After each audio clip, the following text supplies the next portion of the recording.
और बधाई उन सब का भी जिन्हें आज ये सम्मान प्राप्त करने का अवसर मिला है। परिस्थितियां चाहे सामान्य रही हों या असामान्य, हर हाल में हमें हमारी क्षमता का भान कराने, हमारे मन, वचन और कर्म को राष्ट्र प्रथम के साथ जोड़ने का श्रेय माननीय प्रधानमंत्री महोदय को जाता है। महोदय का यह कथन हर सिविल सर्वेंट के लिए एक मंत्र है कि व्यवस्थाएं जीवंत होनी चाहिए, व्यवस्थाएं डायनामिक होनी चाहिए। ऐसे दूरदृष्टा नेतृत्व को एक बार पुनः नमन करते हुए मैं निवेदन करूंगा माननीय प्रधानमंत्री श्री नरेंद्र मोदी जी से कि वे इस अवसर पर अपने प्रेरक संबोधन से हम सबका मार्गदर्शन करने की कृपा करें। दिव्य सज्जनों, आप सबकी करतल ध्वनि के साथ माननीय प्रधानमंत्री महोदय।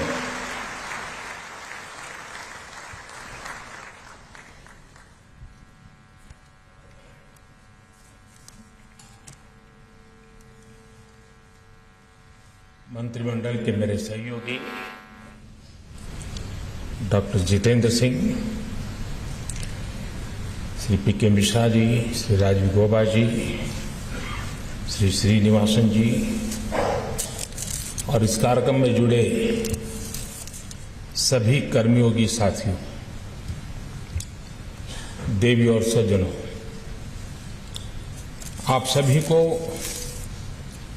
सिविल सेवा दिवस की बहुत बहुत शुभकामनाएं। इस साल का सिविल सर्विस डे बहुत ज्यादा महत्वपूर्ण है।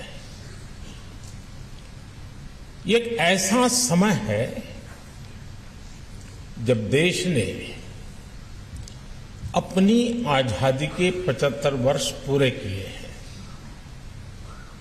एक ऐसा समय है जब देश ने अगले 25 वर्षों के विराट विशाल लक्ष्यों को प्राप्त करने के लिए तेजी से कदम बढ़ाना शुरू किया है। देश को आजादी के इस अमृत काल तक लाने में उन अधिकारियों की बड़ी भूमिका रही जो 15, 20, 25 साल पहले इस सेवा में आए। अब आजादी के इस अमृत काल में उन युवा अधिकारियों की भूमिका सबसे बड़ी है जो अगले 15, 20, 25 साल इस सेवा में रहने वाले हैं। इसलिए मैं आज भारत के हर सिविल सेवा अधिकारी से यही कहूंगा कि आप बहुत भाग्यशाली हैं। मुझे पूरा विश्वास है कि मेरी बात पे आपको भरोसा होगा।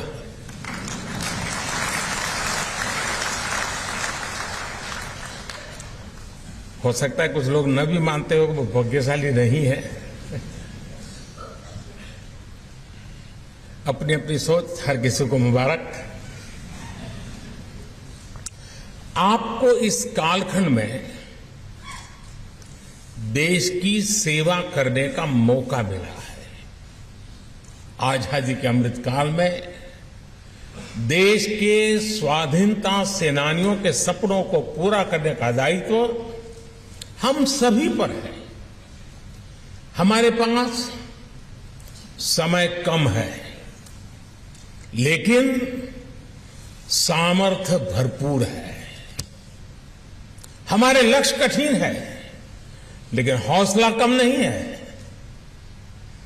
हमें पहाड़ जैसी ऊंचाई भले चढ़नी है, लेकिन इरादे आसमान से भी ऊंचे, ज्यादा ऊंचे हैं।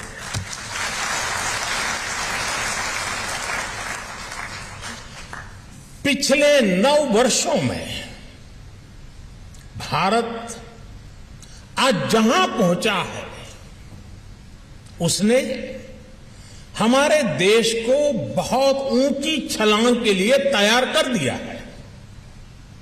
मैं अक्सर कहता हूं कि देश में ब्यूरोक्रेसी वही है, अधिकारी कर्मचारी वही है, लेकिन परिणाम बदल गए हैं।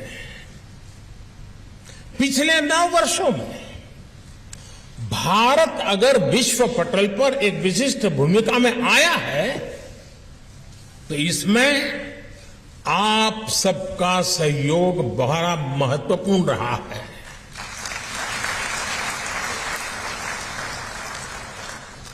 पिछले 9 वर्षों में अगर देश के गरीब से गरीब को भी सुशासन का विश्वास मिला है तो इसमें भी आपकी मेहनत ने रंग लाया है। पिछले 9 वर्षों में अगर भारत के विकास को नई गति मिली है तो ये भी आपकी भागीदारी के बिना संभव नहीं था। कोरोना के महासंकट के बावजूद आज भारत दुनिया की 5वीं सबसे बड़ी अर्थव्यवस्था है।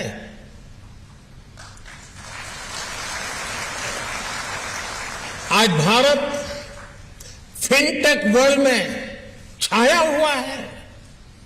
डिजिटल पेमेंट्स के मामले में भारत नंबर 1 है। आज भारत दुनिया के उन देशों में है जहां मोबाइल डेटा सबसे सस्ता है। आज भारत में दुनिया का तीसरा सबसे बड़ा स्टार्टअप इकोसिस्टम है। आज देश की ग्रामीण अर्थव्यवस्था बहुत बड़े परिवर्तन के दौर से गुजर रही है। 2014 के मुकाबले आज देश में 10 गुना ज्यादा तेजी से रेल लाइनों का इलेक्ट्रिफिकेशन हो रहा है। 10 टाइम 2014 के मुकाबले आज देश में 2 गुनी रफ्तार से नेशनल हाईवेज का निर्माण हो रहा है। 2014 के मुकाबले आज देश के पोर्ट्स में कैपेसिटी ऑगमेंटेशन लगभग 2 गुना हो चुका है। 2014 के मुकाबले आज देश में एयरपोर्ट्स की संख्या भी 2 गुना से ज्यादा हो चुकी है। आज यहां जो पुरस्कार दिए गए हैं वो देश की सफलता में आपकी इसी भागीदारी को प्रमाणित करते हैं, आपके सेवा भाव को परिलक्षित करते हैं। मैं सभी पुरस्कृत साथियों को फिर एक बार बहुत बहुत बधाई देता हूं।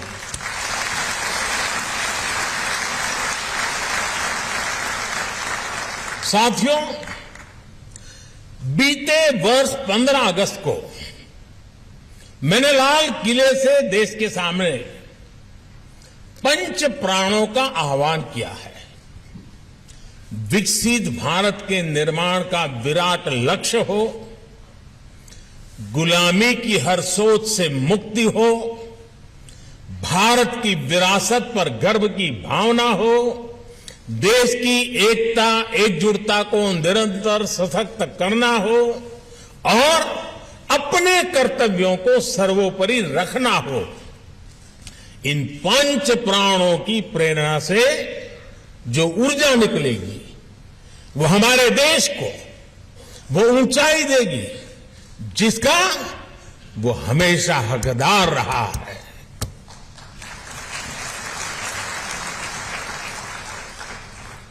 मुझे देखकर भी अच्छा लगा कि आप सभी ने इस वर्ष सिविल सेवा दिवस की थीम का भी विकसित भारत रखी है।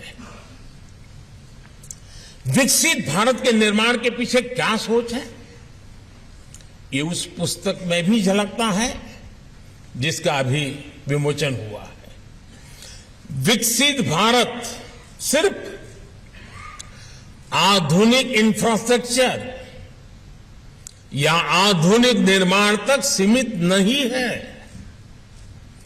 विकसित भारत के लिए आवश्यक है भारत का सरकारी सिस्टम हर देशवासी की आकांक्षाओं को सपोर्ट करे। विकसित भारत के लिए आवश्यक है भारत का हर सरकारी कर्मचारी देशवासियों के सपनों को सच करने में उनकी मदद करे। विकसित भारत के लिए आवश्यक है भारत में सिस्टम के साथ जो नेगेटिविटी बीते दशकों में जुड़ी थी वो पॉजिटिविटी में बदले। हमारा सिस्टम देशवासियों के सहायक के रूप में अपनी भूमिका को आगे बढ़ाए। साथियों, आजादी के बाद के दशकों का हमारा अनुभव रहा है योजनाएं कितनी भी बेहतर हो, कागज पर कितना ही शानदार रोड मैप क्यों ना हो, लेकिन अगर लास्ट माइल डिलीवरी ठीक नहीं होगी तो अपेक्षित परिणाम नहीं मिलेंगे। आप भली भांति जानते हैं कि पहले के सिस्टम की ही देन थी कि देश में 4 करोड़ से ज्यादा फर्जी गैस कनेक्शन थे। ये पहले की सिस्टम की ही देन थी कि देश में 4 करोड़ से ज्यादा फर्जी राशन कार्ड थे। ये पहले की सिस्टम की ही देन थी कि देश में 1 करोड़ काल्पनिक महिलाओं और बच्चों को महिला और बाल विकास मंत्रालय की सहायता जा रही थी। ये पहले की सिस्टम ही थी और उसी की देन थी कि अल्पसंख्यक मंत्रालय करीब 30 लाख फर्जी युवाओं को स्कॉलरशिप का लाभ देता रहता था। और ये भी पहले की ही सिस्टम की देन है कि मनरेगा के तहत देश में लाखों ऐसे फर्जी अकाउंटेंट बने, लाखों ऐसे श्रमिकों के पैसे ट्रांसफर किए गए जिनका अस्तित्व ही नहीं था। अब सोचिए, जिनका कभी जन्म ही नहीं हुआ वो सिर्फ कागजों में ही पैदा हुए, ऐसे लाखों करोड़ों फर्जी नामों की आड़ में एक बहुत बड़ा इकोसिस्टम भ्रष्टाचार में जुटा था। आज देश के प्रयासों से, आप सभी के प्रयासों से ये सिस्टम बदला है। देश के करीब करीब 3 लाख करोड़ रुपए गलत हाथों में जाने से बचे हैं। आप सब इसके लिए अभिनंदन के अधिकारी हैं।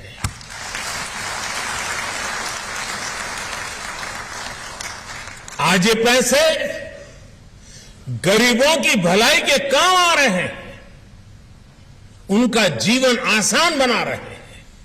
साथियों, जब समय सीमित हो तो यह तय करना बहुत महत्वपूर्ण हो जाता है कि हमारी दिशा क्या होगी, हमारी कार्यशैली क्या होगी। आज चुनौती यह नहीं है कि आप कितने एफिशिएंट हैं, बल्कि चुनौती ये तय करने में है कि जहां जो डेफिशिएंसी है वो कैसे दूर होगी। अगर हमारी दिशा सही होगी तो एफिशिएंसी की स्ट्रेंथ बढ़ेगी और हम आगे बढ़ेंगे। लेकिन अगर डेफिशिएंसी होगी तो हमें वो परिणाम नहीं मिलेंगे जिसके लिए हम प्रयास कर रहे थे। आप याद करिए, पहले डेफिशिएंसी की आड़ में हर सेक्टर की छोटी से छोटी चीज को कंट्रोल करने के तरीके बनाए जाते थे, लेकिन आज वही डेफिशिएंसी एफिशिएंसी में बदली है। आज वही एफिशिएंसी पॉलिसी से जुड़ी छोटी सी छोटी बाधाओं को पहचान कर रही है ताकि उन्हें हटाया जा सके। पहले ये सोच थी कि सरकार सब कुछ करेगी, लेकिन अब सोच ये है कि सरकार सबके लिए करेगी।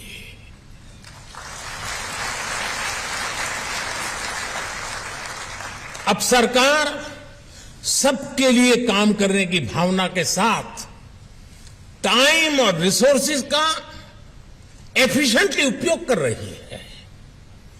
आज की सरकार का ध्येय है नेशन फर्स्ट, सिटीजन फर्स्ट।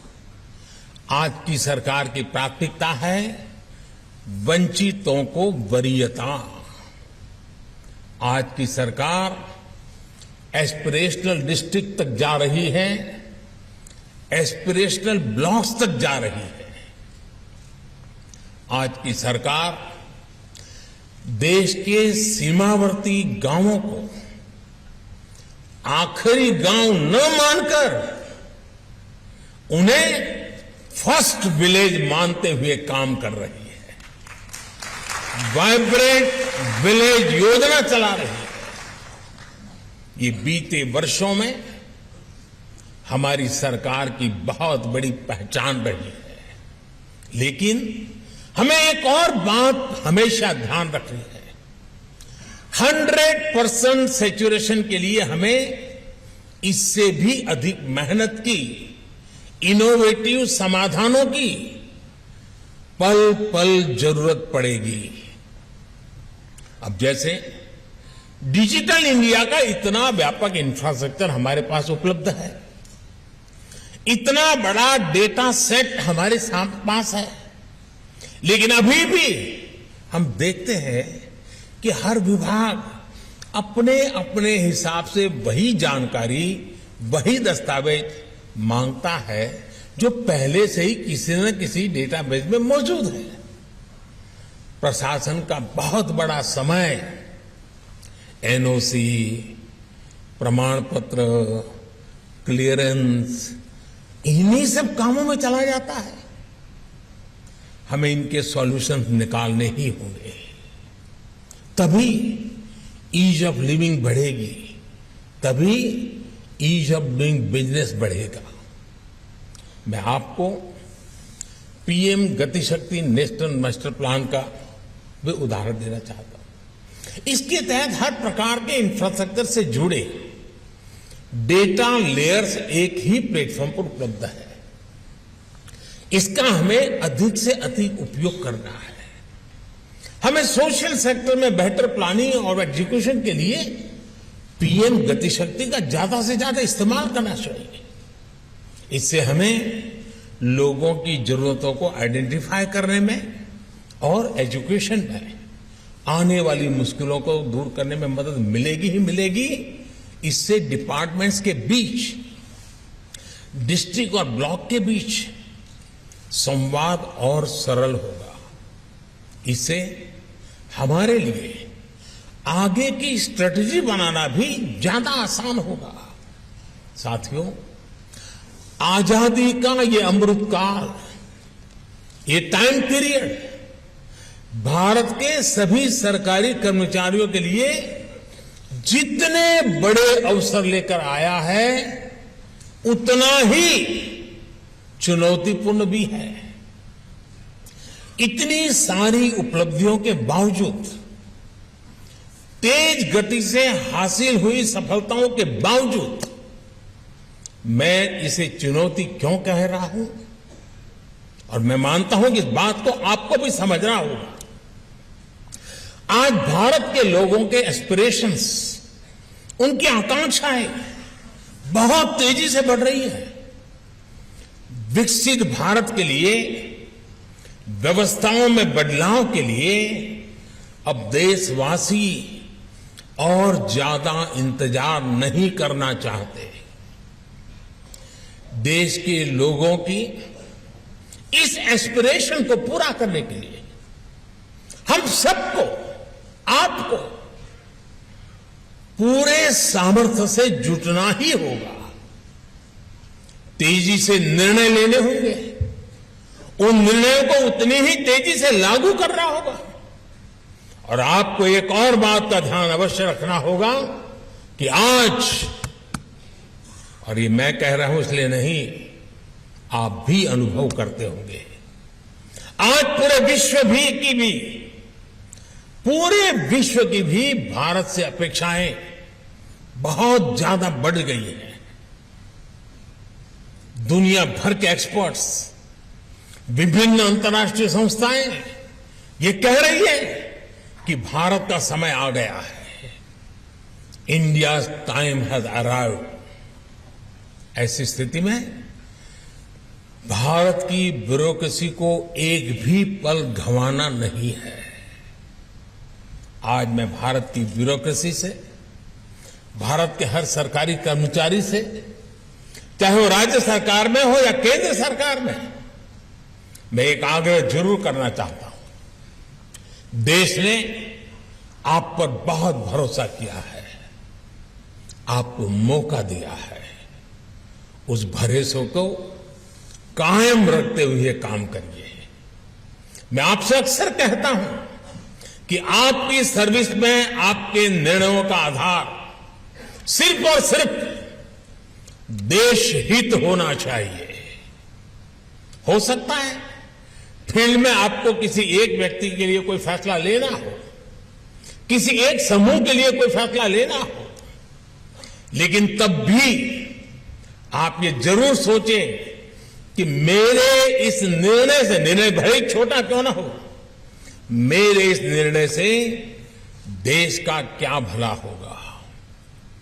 यानी आपके लिए कसौटी देश हित ही है।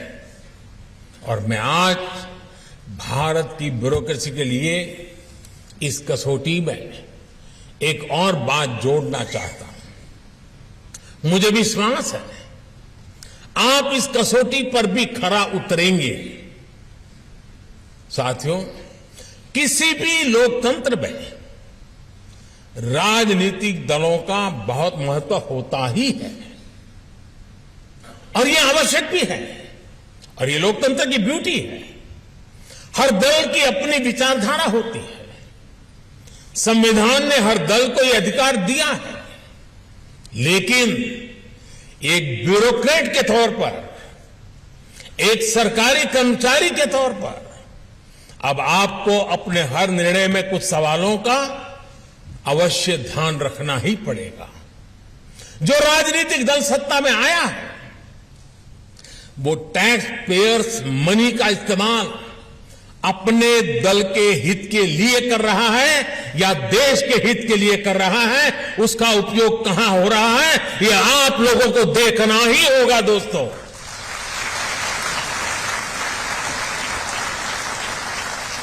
वो राजनीतिक दल अपने दल के विस्तार में सरकारी धन का उपयोग कर रहा है या फिर देश के विकास में उस पैसों का इस्तेमाल कर रहा है, वो राजनीतिक दल अपना वोट बैंक बनाने के लिए सरकारी धन लुटा रहा है या फिर सभी का जीवन आसान बनाने के लिए काम कर रहा है, वो राजनीतिक दल सरकारी पैसे से अपना प्रचार कर रहा है या फिर ईमानदारी से लोगों को जागरूक कर रहा है, वो राजनीतिक दल अपने कार्यकर्ताओं को ही विभिन्न संस्थाओं में नियुक्त कर रहा है या फिर सबको पारदर्शी रूप से नौकरी में आने का अवसर दे रहा है, वो राजनीतिक दल नीतियों में इसलिए तो फेरबदल नहीं कर रहा ताकि उसकी आकाओं की काली कमाई के नए रास्ते बने। आप अपने हर फैसले से पहले इन सवालों के बारे में जरूर सोचें। सरदार पटेल जिस ब्यूरोक्रेसी को स्टील फ्रेम ऑफ इंडिया कहा करते थे, उसी ब्यूरोक्रेसी को उनकी अपेक्षाओं पर भी खरा उतरना है, क्योंकि अब अगर ब्यूरोक्रेसी से चूक हुई तो देश का धन लुट जाएगा, टैक्स पेयर्स मनी तबाह हो जाएगा, देश के युवाओं के सपने चकनाचूर हो जाएंगे। साथियों, जो युवा बीते कुछ वर्षों में या पिछले दशक में देश की सिविल सेवा से जुड़े हैं, उन्हें मैं कुछ बातें विशेष तौर पर कहना चाहता हूं। आप भी जानते हैं कि जीवन जीने के दो तरीके होते हैं। पहला, गेटिंग थिंग्स डन, और दूसरा, लेटिंग थिंग्स हैपन। पहला एक्टिव एटीट्यूड है और दूसरा पैसिव एटीट्यूड का प्रतिबिंब है। पहले तरीके से जीने वाले व्यक्ति की सोच होती है कि हां, बदलाव आ सकता है। दूसरे तरीके में विश्वास करने वाला व्यक्ति कहता है ठीक है, रहने दो, सब ऐसे ही चलता है, पहले से भी चलता है, आगे भी चलता रहेगा, वो तो अपने आप हो जाएगा, ठीक हो जाएगा। गेटिंग थिंग्स डन, ये यकीन रखने वाले आगे बढ़कर जिम्मेदारी लेते हैं। जब उन्हें टीम में काम करने का अवसर मिलता है तो वो हर काम का ड्राइविंग फोर्स बन जाते हैं। लोगों के जीवन में बदलाव लाने की ऐसी ज्वलंत इच्छा से ही आप एक ऐसी विरासत छोड़ जाएंगे जिसे लोग याद करेंगे। आपको ये भी याद रखना होगा कि एक अफसर के रूप में आपकी सफलता इस बात से नहीं आंकी जाएगी कि आपने अपने लिए क्या हासिल किया। आपकी सफलता का आकलन इस बात से होगा कि आपके काम से, आपके कैरियर से दूसरों का जीवन कितना बदला है। जिनका जीवन बदलने की जिम्मेदारी आपके पास थी, वे लोग आपके बारे में क्या सोचते हैं। इसलिए आपको ये हमेशा याद रखना है, good governance is the key. जब पीपल सेंट्रिक गवर्नेंस होती है, जब डेवलपमेंट ओरिएंटेड गवर्नेंस होती है, तो वो समस्याओं का समाधान भी करती है और बेहतर रिजल्ट भी देती है। गुड गवर्नेंस में जनता के प्रति जवाबदेही होती है। एक ही राज्य में एक जिला अच्छा परफॉर्म करे और दूसरा न करे तो इसके पिछले असली वजह गुड गवर्नेंस का अंतर ही होता है। हमारे सामने एस्पिरेशनल डिस्ट्रिक्ट्स का उदाहरण है। हमने जब जोश से भरे देश के युवा अफसरों को वहां नियुक्त किया, उन्हें गुड गवर्नेंस के लिए प्रेरित किया, तो नतीजे भी बेहतरीन आए। आज अनेक एस्पिरेशनल डिस्ट्रिक्ट्स डेवलपमेंट पैरामीटर्स में देश के दूसरे जिलों से भी बहुत अच्छा प्रदर्शन कर रहे हैं। जब आप इस पर फोकस करेंगे, पीपल्स पार्टिसिपेशन पर फोकस करेंगे, तो जनता में भी ओनरशिप का भाव, उसकी भावना और अधिक मजबूत होगी। और जनता जनार्दन किसी भी योजना की ओनरशिप ले लेती है तो अभूतपूर्व नतीजे आना सुनिश्चित हो जाता है। आप स्वच्छ भारत अभियान देख लीजिए, अमृत सरोवर अभियान देख लीजिए, जल जीवन मिशन देख लीजिए। इनकी सफलता का बड़ा आधार जनता द्वारा ली गई ओनरशिप है। साथियों, मुझे बताया गया है कि आप अपने जिले की आकांक्षाओं को ध्यान में रखते हुए एक डिस्ट्रिक्ट विजन एट 100 तैयार कर रहे हैं। ऐसा ही विजन पंचायत स्तर तक होना चाहिए। अपनी ग्राम पंचायत, अपने ब्लॉक, अपने डिस्ट्रिक्ट, अपने राज्य में हमें किन सेक्टर्स पर फोकस करना है, इन्वेस्टमेंट को आकर्षित करने के लिए कौन कौन से बदलाव करने हैं, हमारे जिले, ब्लॉक या पंचायत में कौन से प्रोडक्ट्स हैं जिन्हें हम एक्सपोर्ट कर सकते हैं या उस स्तर तक ले जा सकते हैं। इनको लेकर एक स्पष्ट विजन हमारे पास होना चाहिए। आप अपने क्षेत्र में स्थानीय उत्पादों को बढ़ावा देने के लिए एमएसएमई और स्वयं सहायता समूहों के बीच कड़ियों को जोड़ सकते हैं। आप सभी के लिए लोकल टैलेंट को प्रोत्साहित करना, लोकल एंटरप्रेन्योरशिप को सपोर्ट करना, स्टार्टअप कल्चर को बढ़ावा देना, मैं समझता हूं कि ये समय की मांग है। साथियों, हेड ऑफ द गवर्नमेंट रहते हुए मुझे 20 साल से भी ज्यादा समय हो चुका है। आप में से कई लोग बरसों से मेरे साथ काम कर रहे हैं और मैं तो कहूंगा मेरा सौभाग्य है कि आप जैसे साथियों के साथ मुझे काम करने का अवसर मिला है। आप जानते हैं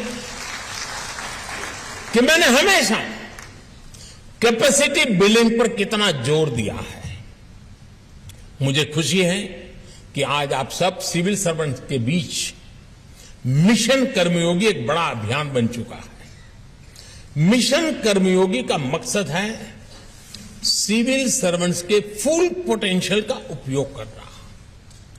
कैपेसिटी बिल्डिंग कमीशन इस अभियान को पूरी मजबूती से आगे बढ़ा रहा है। मेरा यह भी मानना है कि ट्रेनिंग और लर्निंग कुछ महीनों की औपचारिकता बनकर नहीं रहनी चाहिए। इसलिए ट्रेनिंग और लर्निंग से जुड़ा क्वालिटी मटेरियल हर जगह हर समय उपलब्ध हो, इसके लिए आई गॉट प्लेटफॉर्म बनाया गया है। अब सभी नए रिक्रूट्स को आई गॉट पर कर्मयोगी प्रारंभ के ओरिएंटेशन मॉड्यूल के साथ भी ट्रेन किया जा रहा है। साथियों, बीते वर्षों में सरकार ने ब्यूरोक्रेसी को एक और बंधन से मुक्ति दिलाई है। ये बंधन का प्रोटोकॉल और हायरार्की का बंधन। आप जानते हैं कि हायरार्की के बंधनों को तोड़ने की शुरुआत भी मैंने खुद की है। मैं लगातार सेक्रेटरी से लेकर के असिस्टेंट सेक्रेटरी तक से मिलता हूं। मैं ट्रेनी अफसरों के साथ मुलाकात करता हूं। हमने डिपार्टमेंट के भीतर हर किसी की भागीदारी बढ़ाने के लिए, नए आइडियाज के लिए केंद्र सरकार में भी चिंतन शिविर को बढ़ावा दिया है। हमारे प्रयासों से एक और बड़ा बदलाव आया है। पहले वर्षों तक राज्यों में रहने के बाद ही अधिकारियों को डेपुटेशन पर केंद्र सरकार में काम करने का अनुभव मिलता था। ये किसी से और किसी ने नहीं सोचा होगा कि अगर इन अधिकारियों के पास केंद्र सरकार में काम का अनुभव ही नहीं होता तो वो केंद्र के प्रोग्राम्स को जमीन पर लागू कैसे करेंगे। हमने असिस्टेंट सेक्रेटरी प्रोग्राम के जरिए इस गैप को भी भरने का प्रयास किया। अब युवा आईएएस अपने कैरियर की शुरुआत में ही केंद्र सरकार में काम करने का, उनके अनुभव लेने का मौका मिलता है। सीनियर मोस्ट लोगों के साथ उसको कुछ सीखने को मिलता है। हमें इस तरह की इनोवेशंस को आगे बढ़ाना है। इन प्रयासों को परिणामों के लिए और शिखर पर ले जाने के लिए निरंतर कोशिश करनी है। साथियों, विकसित भारत के लिए 25 वर्षों की अमृत यात्रा को देश ने कर्तव्यकाल माना है। आजादी की शताब्दी, देश की स्वर्ण शताब्दी तब होगी जब हम कर्तव्यों को पहली प्राथमिकता देंगे। कर्तव्य हमारे लिए विकल्प नहीं, संकल्प है। ये समय तेजी से बदलाव का समय है। आपकी भूमिका भी आपके अधिकारों से नहीं, आपके कर्तव्यों और उनके पालन से तय होगी। नए भारत में देश के नागरिक की ताकत बढ़ी है, भारत की भी ताकत बढ़ी है। इस नए उभरते भारत में आपको अहम भूमिका निभाने का अवसर मिला है। आजादी के 100 साल बाद जब इतिहास आकलन करेगा तो आपके पास अवसर है कि उसमें एक प्रमुख नाम आपका भी हो। आप गर्व से ये कहें कि मैंने देश के लिए नई व्यवस्थाओं के सृजन में भूमिका निभाई है, व्यवस्थाओं को सुधारने में बड़ी भूमिका निभाई है। मुझे विश्वास है कि आप सभी राष्ट्र निर्माण में अपनी भूमिका को विस्तार देते रहेंगे। कैपेसिटी बिल्डिंग हर पल हमारी कोशिश रहनी चाहिए, खुद के लिए भी, साथियों के लिए भी और व्यवस्था के लिए भी। हमें उत्तरोत्तर नई ऊंचाइयों को पार करने की स्थितियों को प्राप्त करते ही रहना होगा। मुझे विश्वास है कि सिविल सर्विस डे ये वार्षिक रिचुअल नहीं है। ये सिविल सर्विस डे संकल्पों का समय है। ये सिविल सर्विस डे नए निर्णयों का समय है। निर्णयों को निर्धारित समय में कार्यान्वित करने का उत्साह और ऊर्जा से भरने का अवसर है।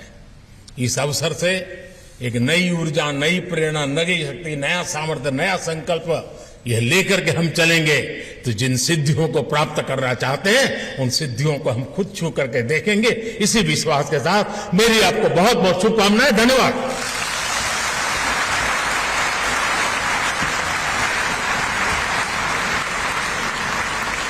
बहुत बहुत आभार।